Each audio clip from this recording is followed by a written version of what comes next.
என்னம்மா பையில? செடி தான்டா, நீ வைக்கிறியா? போமா, திங்கறிக்கு என்னமாச்சும் வாங்கிட்டு இருந்துச்சேன், செடிதானாக்கும்.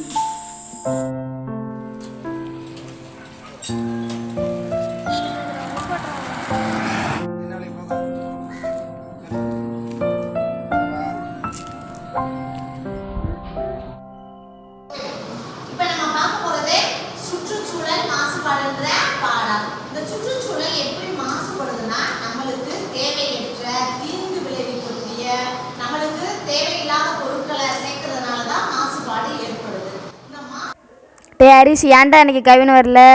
அவ தம்பிக்கு ஆத்மா வேண்டா. ஆத்துமானா என்னடா? யாருக்கு தெரியும்? அவன் தாண்டா சொன்னேன். அவள் அம்மாவுக்கு கூட இருக்கு. கையில் விசிலு மாதிரி வச்சு ஊதிக்கிட்டு இருப்பாடா. தொழிற்சாலையிலிருந்து வர புகையினால தான் நம்மளுக்கு மாசுபாடுகள் ஏற்படுது. அந்த காற்று, அந்த புகையெல்லாம் காற்றுல கலக்கிறதுனால தான் நம்மளுக்கு என்ன நோய்கள், நுரையீரல் நோய்கள்லாம் வருது. அதுல ஆஸ்துமான்ற நோயும் வருது. டே ஆத்துமாலையாண்டா, ஆஸ்துமா வேண்டா. மிஸ், இப்படி சுற்றுச்சூழல் மாசுபடுறத எப்படி சரி பண்ணுறது? நிலைமை கைக்குழந்தை போறதுக்குள்ள நம்ம என்ன பண்ணணும்? சரி செய்யணும். தொழிற்சாலைகளில் உள்ள புகையெல்லாம் என்ன பண்ணணும்? கட்டுப்படுத்தி வைக்கணும். மற்ற பெட்ரோல் யூஸ் பண்ற இதெல்லாம் குறைச்சு யூஸ் பண்ணணும். மிஸ், எங்களால் சுற்றுச்சூழல் மாசுபடுறதை தடுக்க முடியாதா?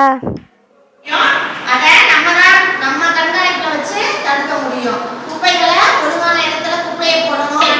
நம்மளை சுற்றி எப்போதும் மரங்கள் நட்டோம்னா சுத்தமான தூய்மையான காற்றை சுவாசித்தோம்னா நம்மளுக்கு எந்த நோயும் என்ன பண்ணாது.